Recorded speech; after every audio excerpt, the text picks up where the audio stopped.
Hold on.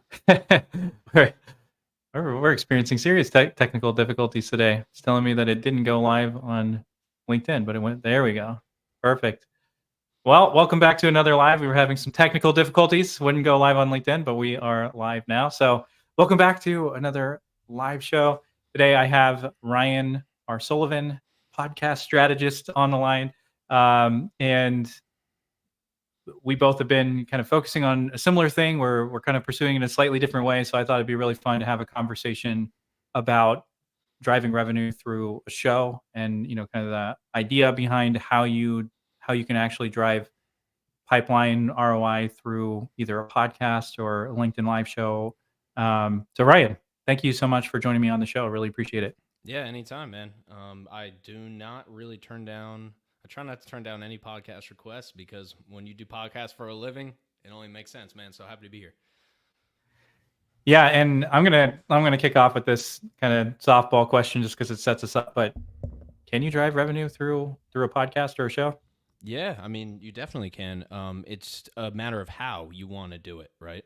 But that is so. The answer to that is yes, but all that doesn't really matter. What matters is, does a podcast make sense for you? That's what really matters. Going deeper on that, does a podcast make sense for your business model, your life, right? If anybody comes in your Yep. business and tells you they know a lot about it, they're wrong. Nobody's going to be able to understand any business like you do, especially if you're the founder or you've been with the business for a long time.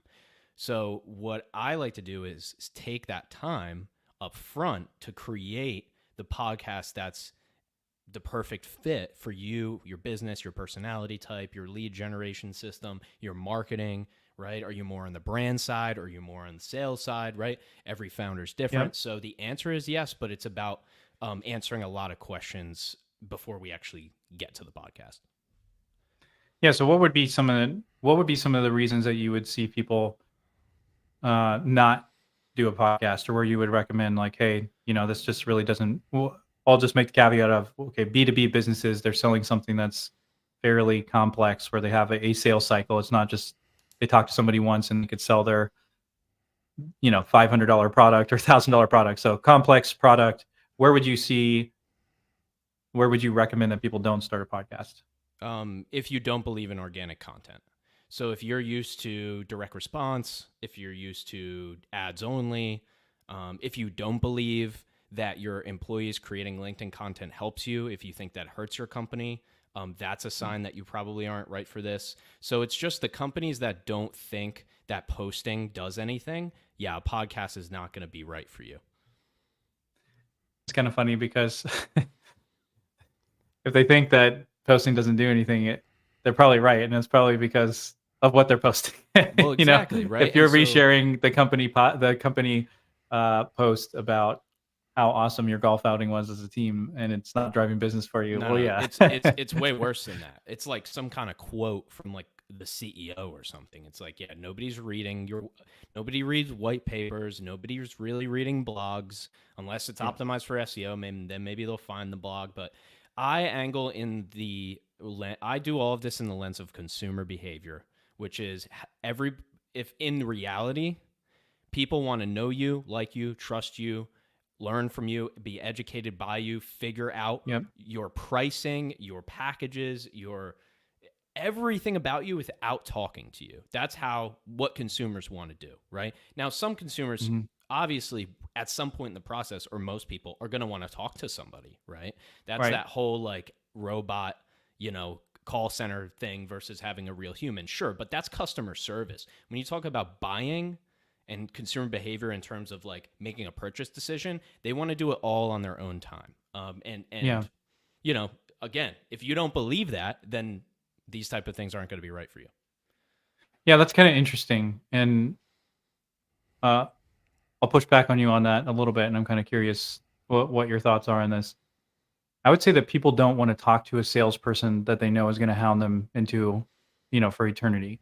But I found that most people actually do like talking with somebody to gain the knowledge. They just don't usually trust a salesperson from a company, to be honest with them. And so they go to their peers. I mean, for me, when I'm doing research, I'll just give an example. I've researched and brought in sometimes fairly expensive software. We'll just use this as an example in the companies I've worked for, or on behalf of clients where I've gone and done research for a client account and help them, figure that out. And I was doing research because I couldn't find anybody in my network that could give me the answer that I was looking for. And then I had to go do research online. And then when I wanted a specific answer to a question that I couldn't find online, I wanted to talk to a sales rep to get that specific answer. And then, I get on a call and lo and behold, they go into their whole pitch. They don't actually answer any of my questions. And then they hound me forever after that. So like, I think that we've trained buyers not to want to talk with people on our team, because when they talk with somebody, the person on the other end is just trying to push them into buying the product rather than looking out for the best interest of that person and, really doing our best to serve them, whether we can help them or not. So anyway, I know I kind of said, went on a tangent there, but kind of curious about what your thoughts are on that. No, everything you said is correct. I mean, this works perfectly then, right? Because what you're saying is you don't want to be sold on the sales call. The only way that you don't get sold on a sales call is when you know what you're about to buy. And the only way that you know what you're about to buy is if you have information on the different options that you have and you've gone out and done the research, right? So, yeah, I mean, this all ties back to the fact that having the right, it's not having more information for a prospect. It's having the right information, right? Because at the end of the day, they don't need more options. Yeah. The market is giving them options. So it's giving them enough of your company and what it's like to be around you and work with you and talk to you and how do you answer questions, right? Like how do you provide feedback? You can do all of that through videos, audio, podcasts, 1-minute clips. I mean, you name it. Yep. So that's a big part. And then I've never had to do like a pitch, I mean, I've taken 330 discovery calls and I've never really pitched anybody. And that's because of this system where we really give a lot of it away in the content. So you know what you're getting once you get to that sales call. And then it's not really a sales call. It's more of like which option works for you best. Yeah. I mean, and something that's pretty interesting about what you're talking about there is people feel like they know you before they get on the call because they've seen your face, they know the process, Exactly. They know the things that you're going to say. And so in a sense, you're building a relationship with that person, even though it's one-sided early on. It's called a parasocial relationship. So when I mean, right? Like look at any YouTuber, look at any TikTok star, look at Joe Rogan, look at any example you want. Like if I see Joe Rogan, I think that I know him. Like I don't really know him, but I've just watched so many episodes that in my mind I do, and that's called a parasocial relationship. So that's what, I mean, that's what we do, right? But again, you have to want to do that. I always say, like, you have to want to do these things. There are businesses that will have been running direct response marketing for 15 to 20 years. Like, I'm not going to go ahead and tell you need a podcast. Like, you have to want to do it, right? Yeah, that makes sense. So basically, you have to want the people on your team to be known, liked, and trusted in the industry before prospects ever talk to them, so that when they go to a trade show, people are coming up to them at the booth and being like, "I can't believe I get to see you in person." And you have to want that. That's the thing. But do they want it? Do the people on your team want it? Then what happens when maybe they don't want to do that, right? And so now you're getting into this thing. This is how I look at it. Some people on the team, let's say we have a 12-person sales team, SDR, above them, director of sales or whatever, just a standard kind of sales org, right? There's going to be 3 out of the 12 reps who really, really want to do it. There's going to be 3 who are half in, half out, and then the rest might not want to. You're focusing your energy on the ones who really want to do it because they are the ones who are willing to take your advice and your resources. And that's why we'll come into a team and sometimes we work with salespeople, sometimes we work with marketers, sometimes we work with video editors. It depends. But who are the people who are rising to the top who are saying, you know what? I am down to take a little bit of extra training. I am down for some extra resources. I am okay with posting 3 times a week. It's not about forcing people who don't want to do it to do it. Yeah, one client that I'm working with, he runs a LinkedIn live show, and he was a little bit hesitant to do it at first. He's working in an industry where he's basically selling radar equipment to keep contraband from coming into prisons. And so that's a niche. And they're very expensive systems. And you would think that it'd be really hard to get a hold of, head of security folks at prison facilities. And so he had this prospect that had gone dark, and he went, "Hey, I'll just try this out." So he um, invites this guy who he originally had a good conversation with. The guy knew what he did, right? 2 months later, after he hadn't gotten a hold of the guy, and he wasn't sending just like, "Hey, just following up." He was sending helpful content, like he's actually really good at that kind of stuff. The guy was still ghosting him. Then he sends a message to him and say, "Hey, I just saw you talk at XYZ event about this topic.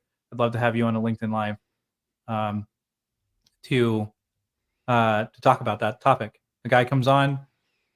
Well, he responds back in like 5 minutes after ghosting him for 2 months. Responds back in 5 minutes. Gets on a call, shares his expertise, and then a week later reaches back out and says, "Hey, I just had 500 grand open up in budget. Here's the name of my supplier lady. We're gonna get this deal done." And the deal closed super fast, and it's gone up to over 700K over the last year from doing one LinkedIn Live. And then that same guy sitting at the booth with the CEO at a conference recently, and had 3 separate people come up to him at target accounts who are decision makers and say, "I've been following your content on LinkedIn. I love it. Keep up the good work." And his CEO's like, "What? What are you doing?" But then the funny thing is, you do run into people who don't want to do it. And I mean, this is good. Yeah. Anyway, I won't say that. I won't say that. I was gonna say I'll hold that for now. But yeah, it works. Like when you're building, I think that the thing to me is, if you're in a sales role, you can either focus on trying to generate as many transactions as you possibly can. And, if you cold call 200 people a day, you're probably going to close something. Yeah.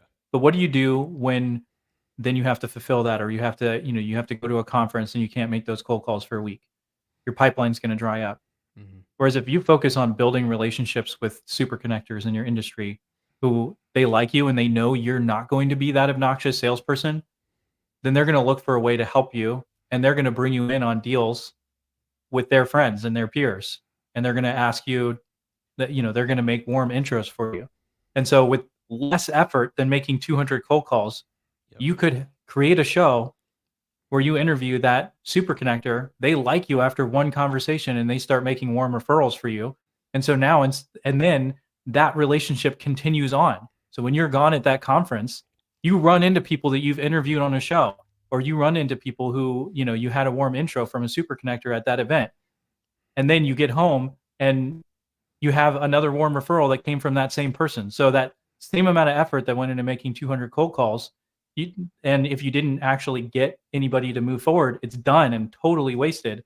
That same effort, you now have a piece of content that's going to live on. You could create micro clips and content off of that, or if you do it as a podcast, you've got that out on distribution platforms. And then finally, that relationship is now built, and that person is going to continue to bring opportunities in. And if you just continue to maintain that relationship with them, now you have something that's going to keep giving to you forever, or for a long time to come, rather than that very transactional approach where you're just trying to close as many deals as you possibly can.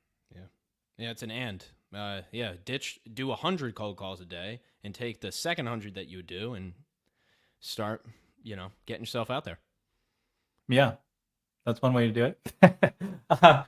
So yeah, one thing that I'm really interested in hearing your perspective on, because I know that you focus a lot on strategy for podcasts. So can you tell me a little bit more about that, the process of developing a strategy for a client? Because I mean, the word strategy, I agree with you. Like, yeah, you should go in and have a strategy, but it can be super vague. So Yeah. give me some examples of what a strategy could look like for a podcast that would drive revenue.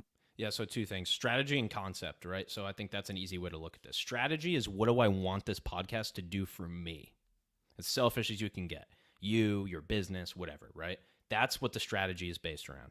Then the concept is, what is my unique angle within my industry, my niche, right? And that is the extra 50% that most people never do any of this, but they especially never figure out.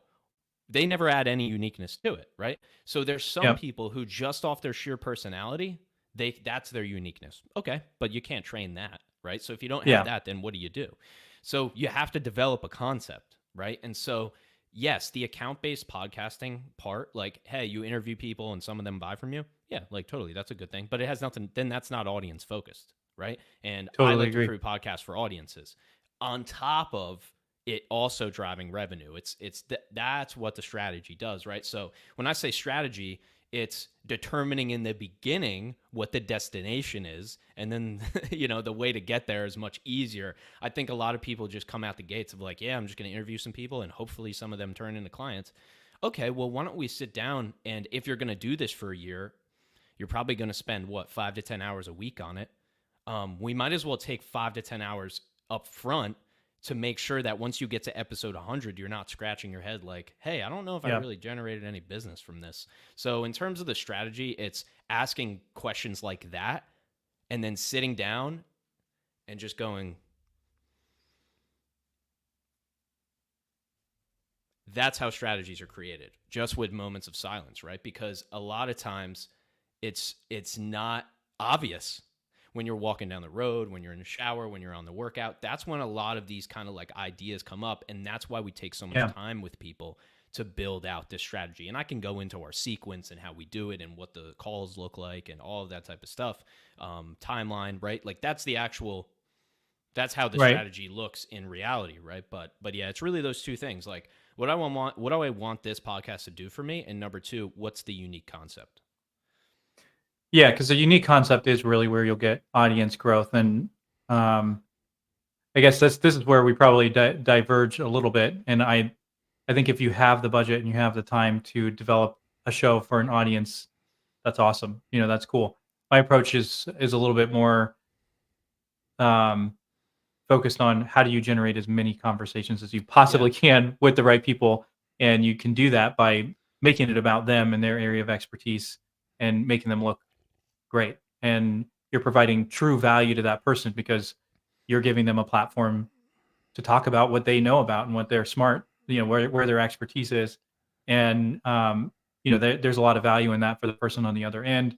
And then you could just move faster, right? So it's something that you could have every salesperson on your team could be running their own live show and be doing that, whereas running a podcast for every single salesperson on your team is a little bit less feasible. But on the flip side, if you're at a larger company or you have the budget for it, audience growth is super important. Like that's definitely a hugely important factor. And if you're going to do that, you do need to have a unique angle and you need to take that focus.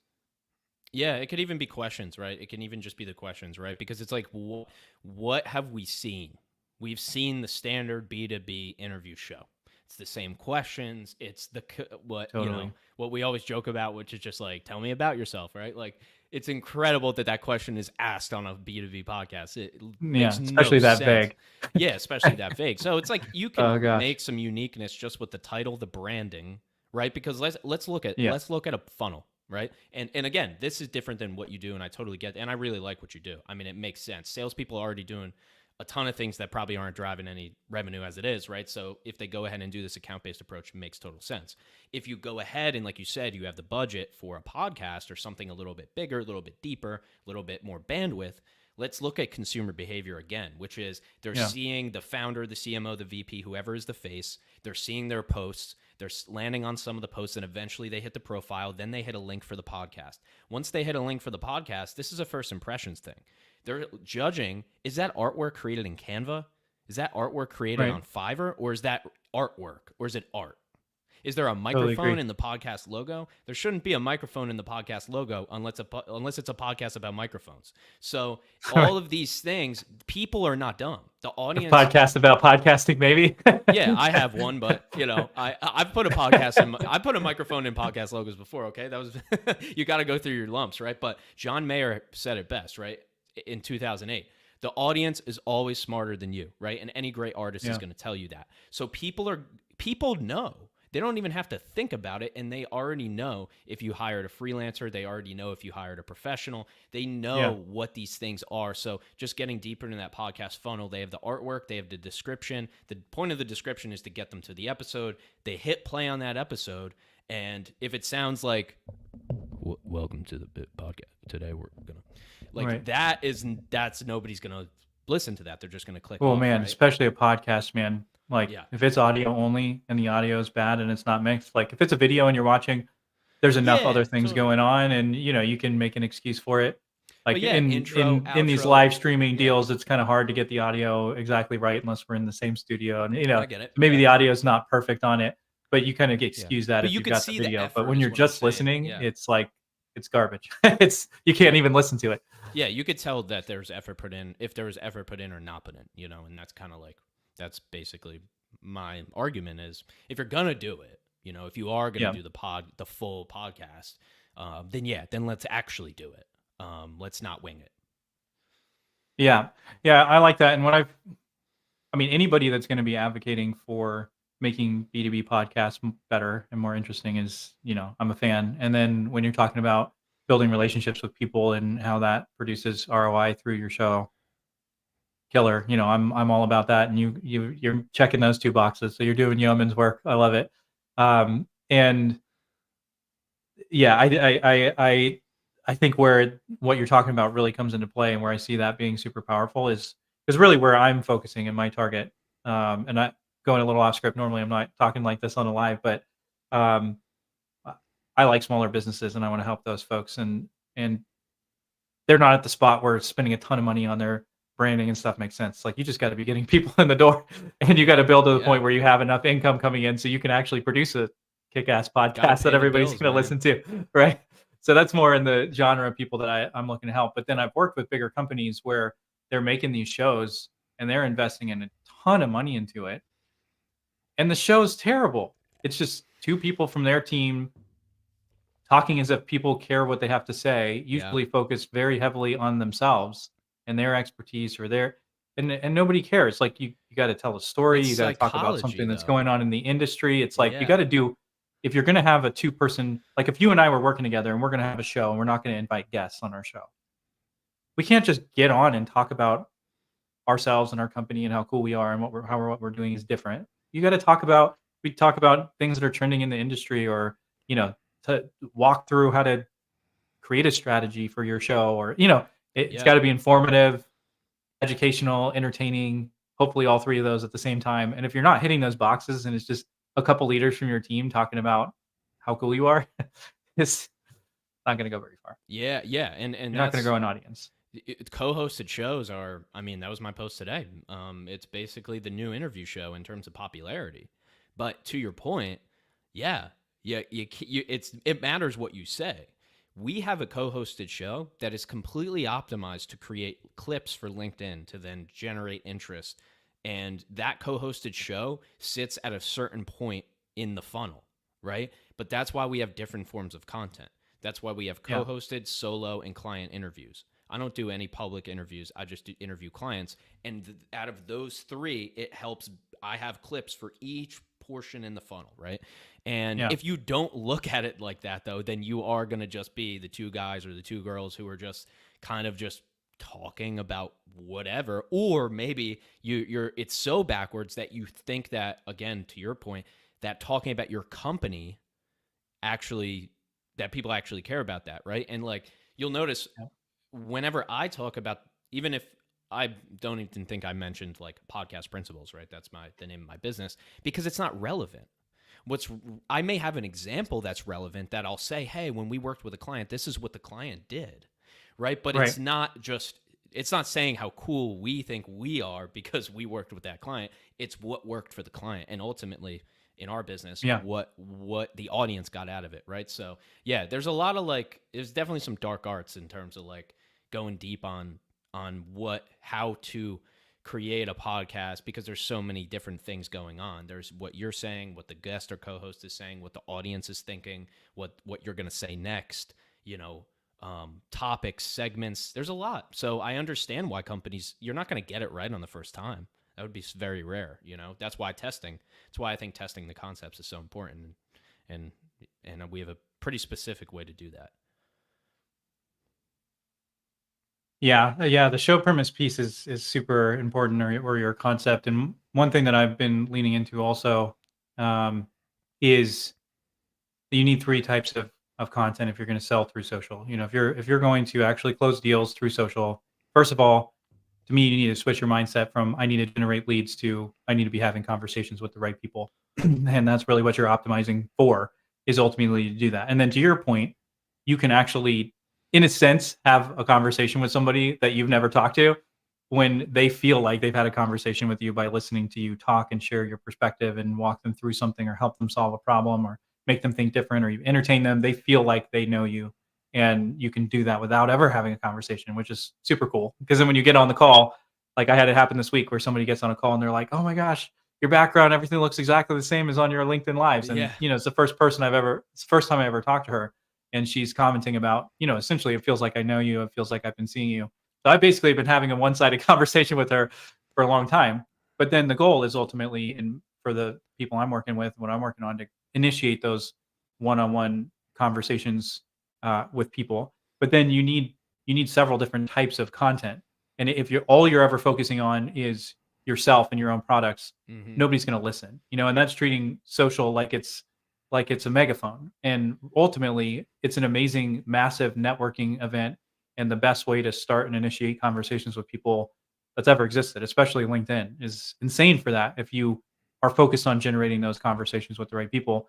But then you need to create different types of content, to your point, like those funnels. And I think of it in terms of you need to create content with the people you want to know, just because what you're ultimately looking to get out of content is conversations.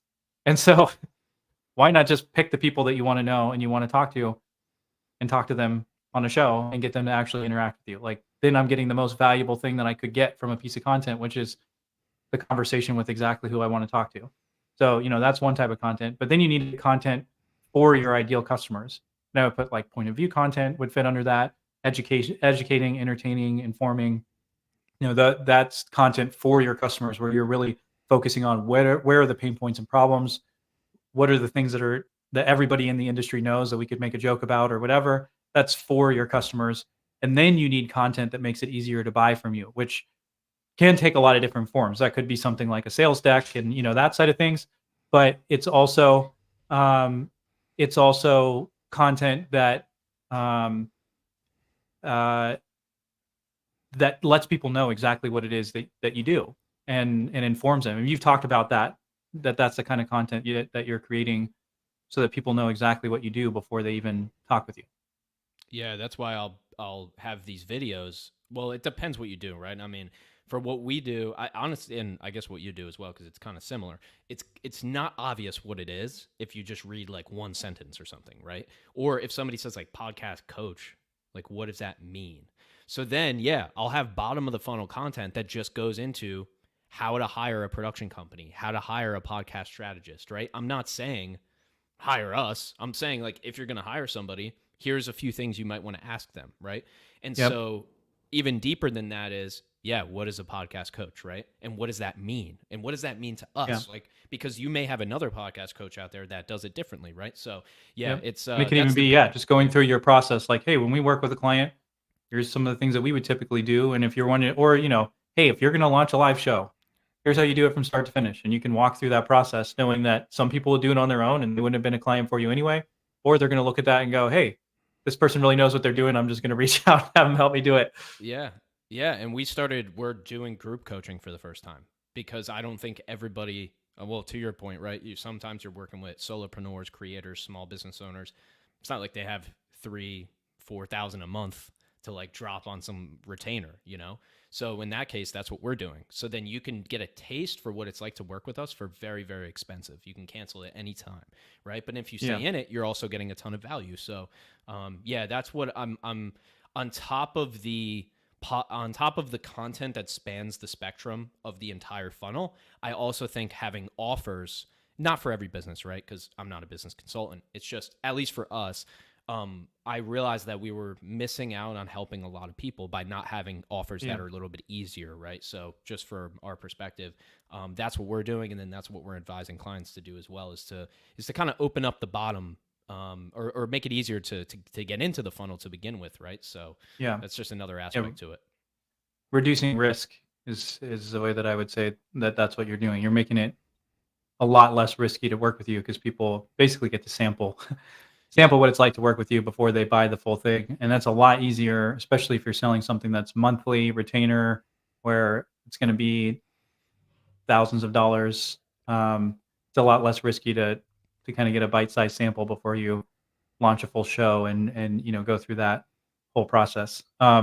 Anyway, we could keep going on forever, but I really love what you were saying, and I think it's good to probably just wrap up with that piece of it, where you can create these systems of developing content that do a lot for you at the same time. So instead of just thinking, oh, let's have blog content and get somebody to write some blogs for us, or newsletter, or whatever it is, it's creating something that's interesting that can help you build an audience, that helps you connect with people in the industry, gives you an opportunity to share about what you do and how you serve people, you inform people, and you're basically able to create pieces of content for the entire funnel through one show. Yep. And then you're able to break that into different pieces and make it a lot more valuable. And yeah, you could cut micro clips, and that's cool, but what you're describing is a little bit different than that, where you're intentionally designing a show to be able to create that kind of content. And so then when you're cutting the clip, it's not just like, hey, we had this random interview and we go through and we try to find something interesting. You already know what the point is that you're trying to make before, and then you really get that chunk. And now you have this extra video that lives on your website or becomes a YouTube short or whatever you were going to use it for. Yeah, exactly. And what it comes back to the very beginning. What would you rather do? I would rather do this.